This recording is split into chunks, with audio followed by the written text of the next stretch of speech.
Retaliation ഉണ്ടാകും, എന്നാൽ അതിൽ കാഷ്വാലിറ്റി ഉണ്ടാവാതെ നോക്കണം. ഇത് രണ്ടുമാണ് ഇറാന്റെ മുന്നിൽ ഏക പോം വഴി. ഇത് ഈ പറയുന്ന മിഡിൽ ഈസ്റ്റ് രാജ്യങ്ങളെ ആക്രമിക്കണമെന്ന ഉദ്ദേശത്തോടു കൂടിയുള്ള ആക്രമണമല്ല. അതിനപ്പുറത്തേക്ക് ഈ പറയുന്ന ഇസ്രായേലിന്റെയും അമേരിക്കന്റെയും സംയുക്ത സൈനിക ഓപ്പറേഷനിൽ ഇറാനിന് മുക്തമാകാൻ, ഇറാൻ തൽക്കാലം മാറി നിൽക്കാൻ മറ്റു വഴികളില്ല എന്നാണ് യഥാർത്ഥമായി നമുക്ക് പറയേണ്ടത്. കാരണം പല രീതിയിൽ ഡയറക്റ്റ് അല്ലാതെ ഇൻഡയറക്ട്ലി ഒരു നെഗോഷിയേഷന് തയ്യാറാണെന്ന് ഇറാൻ പലയാവർത്തി പറഞ്ഞതാണ്.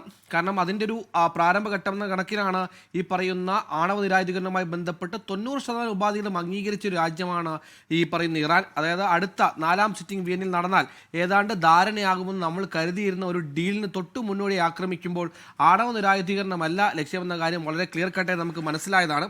അതുകൊണ്ട് തന്നെ ഇസ്രായേലിൻ്റെയും അമേരിക്കൻ ലക്ഷ്യം ഖമനേയിയെ ഭരണകൂടത്തെ അടിച്ചമർത്തുക, അവരെ അവിടെ നിന്ന് സ്ഥാനഭ്രഷ്ടരാക്കുക എന്നുള്ളതാണ്. ആ ഒരു ഉദ്ദേശ ലക്ഷ്യം നിറവേറുന്നത് വരെ യുദ്ധത്തിൽ നിന്ന് പിന്നോട്ട് പോകില്ല എന്ന് ഇസ്രായേലിലെ പ്രധാനമന്ത്രി ബെഞ്ചമിൻ നെതന്യാഹു അടക്കം പറയുമ്പോൾ അവർ ഇത് തുടർച്ചയായ എയർ സ്ട്രൈക്കുകളും ഇറാന് മേലെയുള്ള ഈ പ്രഹരങ്ങളും തുടർച്ചയായി മുന്നോട്ട് കൊണ്ടുപോകാൻ തന്നെയാണ് ലക്ഷ്യമിടുന്ന കാര്യം സംശയമില്ല. അതുകൊണ്ട് തന്നെ ഈ ഒരു ഘട്ടത്തിൽ നമ്മളിപ്പോൾ ഈ പറയുന്ന ആഗോള തലമെടുത്ത് പരിശോധിച്ചാൽ ഏറ്റവും പ്രധാനമായും പറയേണ്ട കാര്യം ഈ യുദ്ധം, ഈ ആക്രമണം അവസാനിപ്പിക്കുക എന്നുള്ളത് ഇപ്പോൾ ഇറാനെ മാത്രം സംബന്ധിച്ച് ഇറാന് വേണ്ടി മാത്രമുള്ളൊരു കാര്യമാണ്. ഇസ്രായേലിനാണെങ്കിലും അമേരിക്കയ്ക്കാണെങ്കിലും അങ്ങനെ യുദ്ധം അവസാനിപ്പിച്ച് പിന്നോട്ട് പോകേണ്ട ഒരു സ്ഥിതിവിശേഷം നിലവിലില്ല. കാരണം ഈ പറയുന്ന ഇറാൻ്റെ റിട്ടാലിയേഷനും ഇറാൻ ഏതറ്റം വരെ പോകുമെന്നൊക്കെ മുൻകൂട്ടി കണ്ട് ആൻറ്റിസിപ്പേറ്റ് ചെയ്ത് കണക്ക് കൂട്ടി അവർ ഏതറ്റം വരെ പോകുമെന്നൊക്കെ മനസ്സിലാക്കിയ ശേഷം മാത്രമാണ് അമേരിക്ക ആക്രമണം നടത്തി നമ്മൾ മനസ്സിലാക്കണം. കാരണം ഈ പറയുന്ന മിഡിൽ ഈസ്റ്റിലുള്ള അമേരിക്കൻ ബേസുകൾ ആക്രമിക്കുന്ന കാര്യം അമേരിക്കയ്ക്ക് തീർച്ചയായിരുന്നു. ആക്രമിച്ചാലും കുഴപ്പമില്ല, ആത്യന്തിക ലക്ഷ്യം നിറവേറുന്നത് വരെ പിന്നോട്ട് പോകില്ല എന്ന് പറയുമ്പോൾ ഈ യുദ്ധം അവസാനിപ്പിക്കേണ്ട ഏറ്റവും പ്രധാനപ്പെട്ട ചുമതല ഇറാന് മാത്രമായി മാറും. അപ്പോൾ സ്വാഭാവികം ഇറാന്റെ മുന്നിൽ ഈ യുദ്ധം എങ്ങനെ അവസാനിപ്പിക്കും, ഇതിനെവിടെ ഒരു കൺക്ലൂഷൻ ഇടും. കാരണം ഈ യുദ്ധം തുടങ്ങി വെച്ച ഇസ്രായേലിനോ അമേരിക്കയ്ക്കോ ഇത് അവസാനിപ്പിക്കാൻ താല്പര്യമില്ല. ഇനി അടുത്ത വഴി ഇസ്രായേലിനോ അമേരിക്കയ്ക്കോ മറ്റേതെങ്കിലും രാജ്യങ്ങൾ വഴി സമ്മർദ്ദം കൊടുക്കുക എന്നുള്ളത് മാത്രമാണ്. ആ സമ്മർദ്ദം കൊടുക്കാൻ ഏറ്റവും അനുയോജ്യമായ, ഈ പറഞ്ഞ ഇറാൻ ഏറ്റവും വേഗത്തിൽ ആക്രമിക്കാൻ പറ്റുന്ന, ഈ പറഞ്ഞ ഇറാൻ ഏറ്റവും വേഗത്തിൽ സമ്മർദ്ദം ചെലുത്താൻ പറ്റുന്ന ഇടം അത് മിഡിൽ ഈസ്റ്റ് ആണ്. മിഡിൽ ഈസ്റ്റിൽ അമേരിക്കയ്ക്ക് താവളമൊരുക്കിയതിൻ്റെ പേരിലാണ് ഈ പറഞ്ഞ മിഡിൽ ഈസ്റ്റ് രാജ്യങ്ങൾ ആക്രമിക്കപ്പെടുന്നത്. അതുകൊണ്ട് തന്നെ മിഡിൽ ഈസ്റ്റ് രാജ്യങ്ങൾ ഓരോ ആക്രമണത്തിനും അമേരിക്കയ്ക്ക് ഉത്തരവാദിത്തമുണ്ട്. അതായത് രാജ്യത്തെ സഹായിച്ചതിന്, ഒരു രാജ്യത്തിന് ഈ പറഞ്ഞ സൈനിക താവളങ്ങൾക്ക് ഇടം കൊടുത്തതിൻ്റെ പേരിൽ അവരുടെ പരമാധികാരത്തിൻ്റെ മുകളിലേക്ക് തുടരെ ആക്രമണം ഉണ്ടാകുമ്പോൾ അത് സ്വാഭാവികമായും അമേരിക്ക കൂടി ഉത്തരവാദിത്തം ആക്രമണമെന്ന രീതിയിൽ ആ ഒരു നെറേറ്റീവ് മിഡിൽ ഈസ്റ്റ് രാജ്യങ്ങൾ സൃഷ്ടിച്ചെടുക്കും. ഈ നെറേറ്റീവിൻ്റെ പേരിൽ നിങ്ങൾക്ക് താവളമൊരുക്കുന്നതിൻ്റെ പേരിൽ ഞങ്ങൾ ഇറാൻ ആക്രമിക്കുന്നു, അതുകൊണ്ട് ഈ ആക്രമണം നിർത്താൻ നിങ്ങൾ എന്തെങ്കിലും ഒരു നടപടി എടുക്കണമെന്ന സമ്മർദ്ദം മിഡിൽ ഈസ്റ്റ് രാജ്യങ്ങൾ അമേരിക്ക വഴി മുന്നോട്ട് കൊണ്ടുപോകുമെന്ന പ്രതീക്ഷയിലാണ് ഈ രാത്രി വൈകി 1 മണി കഴിയുമ്പോൾ മിഡിൽ ഈസ്റ്റ് രാജ്യങ്ങൾ ആക്രമണം ഉണ്ടാകുന്നത്. പക്ഷേ ആ പ്രതീക്ഷ നമുക്കത് ഏത് തരത്തിലേക്കാണ് അത് വ്യാഖ്യാനിക്കപ്പെടുന്ന കാര്യത്തിൽ സംശയമുണ്ട്. കാരണം നമ്മൾക്കറിയുന്ന പോലെ തന്നെ അമേരിക്കയുമായി ഏറെ ചങ്ങാത്തം പുലർത്തുന്ന, അടുപ്പം പുലർത്തുന്ന അറേബ്യൻ രാജ്യങ്ങളായി മാറിയിരിക്കുന്നു മിഡിൽ ഈസ്റ്റ് രാജ്യങ്ങൾ. ഇസ്രായേൽ എന്ന ഈ പറയുന്ന മതപരമായി എടുത്താൽ പോലും ഇസ്രായേലുമായി ഒരുപാട് കാര്യത്തിൽ അനയിക്കപ്പെടുന്ന രാഷ്ട്രങ്ങളായിരുന്നു ഒരു കാലത്ത് ഈ പറയുന്ന അറബ് രാജ്യങ്ങൾ. പക്ഷേ അതിൽ നിന്നൊക്കെ മാറി പവർ പൊളിറ്റിക്സിന്റെ ഭാഗമായി ഇസ്രായേലും അമേരിക്കയും പങ്കുചേർന്ന കോക്കസിലേക്ക് അറേബ്യൻ രാജ്യങ്ങൾ എത്തിയിട്ട് കുറച്ച് വർഷങ്ങളെ ആകുന്നുള്ളൂ. അതുകൊണ്ട് തന്നെ ഈ പറയുന്ന കോക്കസിലേക്ക് അറേബ്യൻ രാജ്യങ്ങളും ചേർന്ന് സംയുക്തമായ ഓപ്പറേഷൻ തിരിച്ചിറാന് മേലേക്ക് ഉണ്ടായേക്കാം. അങ്ങനെ ഒരു സാധ്യത നിലവിലില്ലെങ്കിലും ഈ പറയുന്ന റിട്ടാലിയേഷൻ ഇതേപടി ഇറാൻ തുടരുകയാണെങ്കിൽ, ഇറാന്റെ ലക്ഷ്യം സമ്മർദ്ദമാണെങ്കിലും അത് അങ്ങനെ തന്നെ ഭവിക്കണമെന്ന് നിർബന്ധമില്ല. അത് ഇറാന് കൂടുതൽ തിരിച്ചടിയാവുന്ന കാര്യത്തിൽ സംശയമുണ്ട്. അതേസമയം ഇനി നമ്മൾ ഉറ്റുനോക്കുന്നത്, ഇപ്പോൾ UN സെക്യൂരിറ്റി കൗൺസിൽ ചേർന്നു. സെക്യൂരിറ്റി കൗൺസിലിന് കൂടിപ്പോലൊരു പ്രമേയം പാസ്സാക്കാം, അപലപിക്കാം എന്നതിനപ്പുറത്തേക്ക് ഒരു ഡിസിഷൻ എടുത്ത് അത് എൻഫോഴ്സ് ചെയ്യാന്നുള്ളതൊന്നും അതിനുള്ള അധികാരമൊന്നുമുള്ളൊരു സംഘടനയല്ല UN സെക്യൂരിറ്റി കൗൺസിൽ. അതുകൊണ്ട് തന്നെ അതിനും അപ്പുറത്തേക്കുള്ള തലങ്ങളിലേക്കായിരിക്കണം സ്വാഭാവികമായും ഇടപെടൽ ഉണ്ടാവേണ്ടത്. അതിൽ നമ്മൾ പ്രതീക്ഷ അർപ്പിക്കുന്നത് ചൈനയും ഈ റഷ്യയുമാണ്. ചൈനയും റഷ്യയും ഓൾറെഡി ഇറാൻ അനുകൂലമായ സ്റ്റാൻഡ് എടുത്തു. ഒരു പവർ പൊളിറ്റിക്സ് അവിടെ രൂപപ്പെടുന്നു.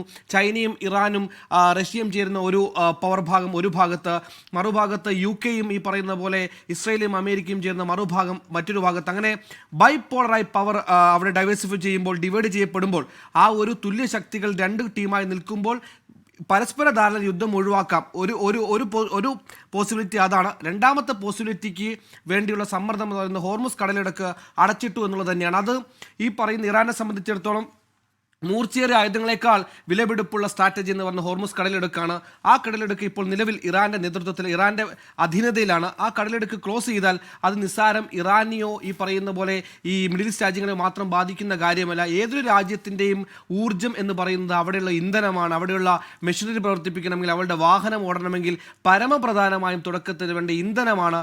ഇന്ധനത്തിൽ തൊട്ടാൽ കളി മാറുമെന്ന് ഇറാനറിയാം. ആ ഇന്ധനം ബ്ലോക്കേഡായി കഴിഞ്ഞാൽ പിന്നീട് മറ്റു രാജ്യങ്ങൾ ഈ പറയുന്ന യുദ്ധ ഭീതി നിൽക്കുന്ന 5-6 രാജ്യങ്ങൾക്ക് അപ്പുറത്തേക്ക് അതൊരു ആഗോള തലത്തിലൊരു വലിയ പ്രത്യാഘാതം ഉണ്ടാക്കും. ആ പ്രത്യാഘാതം ഉണ്ടാകാതിരിക്കണമെങ്കിൽ മറ്റേതെങ്കിലും രാജ്യങ്ങൾ കൂടി നെഗോഷിയേഷന് മുന്നോട്ട് വരുമെന്ന പ്രതീക്ഷയിലാണ് ഹോർമുസ് കടലിടുക്ക് അടച്ചിരിക്കുന്നത്. അതായത് 2 സമ്മർദ്ദങ്ങളാണ് ഇറാൻ ഈ ഘട്ടത്തിൽ ഈ വൈകുന്ന മണിക്കൂറിൽ മുന്നോട്ട് വെക്കുന്നത്. ഒന്ന്, മിഡിൽ ഈസ്റ്റ് രാജ്യങ്ങളെ നിരന്തരം ആക്രമിച്ച് നിരന്തരം അവിടെ പ്രഹരങ്ങൾ ഏൽപ്പിച്ച് അമേരിക്കയ്ക്ക് മേൽ മിഡിൽ ഈസ്റ്റ് രാജ്യങ്ങളെ കൊണ്ട് സമ്മർദ്ദം ചെലുത്തുക. 2, ഹോർമുസ് കടലിലേക്ക് അടച്ചതോടെ ഈ പറയുന്ന സാമ്പത്തിക പ്രത്യാഘാതങ്ങൾ മറികടക്കാൻ മറ്റേതെങ്കിലും രാജ്യങ്ങൾ ഈ പറയുന്ന നെഗോഷിയേഷൻ തയ്യാറാകണം. പക്ഷേ ഈ വൈകിയ മണിക്കൂറുകളിലും അങ്ങനെ ആരും ഒരു പീസ് ടോക്കിനുള്ള കോൾ ഇതുവരെ എടുത്തിട്ടില്ല എന്നാണ് സങ്കടകരമായ കാര്യം. അതുകൊണ്ട് തന്നെ ഈ രാത്രി പുലരുമ്പോൾ ഈ പറയുന്ന ആഗോളതലത്തിൽ എന്തൊക്കെ സംഭവിക്കുമെന്ന് നമുക്ക് ഇപ്പോൾ പ്രെഡിക്റ്റ് ചെയ്യാൻ പറ്റുന്നില്ല. ആ രീതിയിലാണ് കാര്യങ്ങൾ മുന്നോട്ട് പോകുന്നത്. ഇപ്പോൾ നമ്മൾ പറയുന്നത് പോലെ ഈ പറയുന്ന മിഡിൽ ഈസ്റ്റ് രാജ്യങ്ങൾ ഇറാൻ ആക്രമിക്കുമ്പോഴും സമാനമായ സമയത്ത് തന്നെ അതേ ഇന്റൻസിറ്റിയിൽ ഇസ്രായേലിലേക്ക് ആക്രമണം നടത്തുന്നുണ്ട്. ഇസ്രായേലും അതേ ഇന്റൻസിറ്റിയിൽ ഇറാനിലേക്ക് ആക്രമണം നടത്തുന്നുണ്ട്. ഇറാനെ സംബന്ധിച്ചിടത്തോളം ഇറാന് മിഡിൽ ഈസ്റ്റിലും ആക്രമണം നടത്തണം, ഇസ്രായേലിലും ആക്രമണം നടത്തണം. ഇസ്രായേലിനെ സംബന്ധിച്ച് ഇറാനിലേക്ക് മാത്രം ആക്രമണം നടത്തിയാൽ മതി. അതായത് ഇറാന് 2 സൈഡും നോക്കി ആക്രമണം നടത്തണം. അതേസമയം ഇസ്രായേലിന് ഒറ്റ ഫോക്കസ് മാത്രമേ ഉള്ളൂ, അത് ഇറാൻ മാത്രമാണ്. അതുകൊണ്ട് തന്നെ ഇനി ഈ നേരം പുലരുമ്പോൾ മാത്രമാണ് എത്രത്തോളം കാഷ്വാലിറ്റി ഉണ്ടായിട്ടുണ്ട്, എത്രത്തോളം നാശനഷ്ടം ഉണ്ടായിട്ടുണ്ട്. ഇപ്പം അവ്യക്തമായി നമ്മുടെ മുമ്പിൽ ഒരുപാട് ചോദ്യങ്ങളുണ്ട്.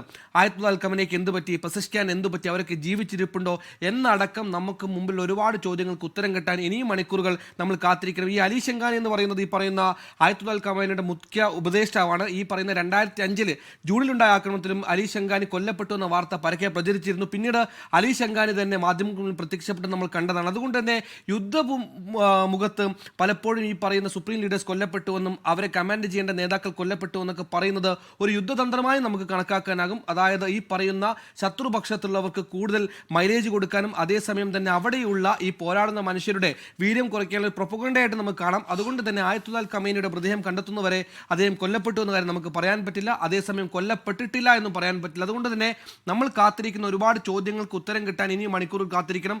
അതിനും അപ്പുറത്തേക്ക് സമാധാനം എന്ന് പുലരുമെന്ന ചോദ്യത്തിന് സമാധാനം എങ്ങനെ പുലർത്തണമെന്ന ഉത്തരം പോലും കണ്ടെത്തിയിട്ടില്ല എന്നുള്ളതാണ് ഏറ്റവും വിഷമകരമായ കാര്യം. ജിക്കെ, ലോകത്തെവിടെയായാലും ഏത് സമയത്തും 24 വാർത്തകളും ഓഗ്മെന്റഡ് റിയാലിറ്റി പാക്കേജുകളും എക്സ്പ്ലെയിനറുകളും വിശദമായി കാണാൻ ഞങ്ങളുടെ യൂട്യൂബ് ചാനൽ നിങ്ങൾക്ക് സബ്സ്ക്രൈബ് ചെയ്യാം.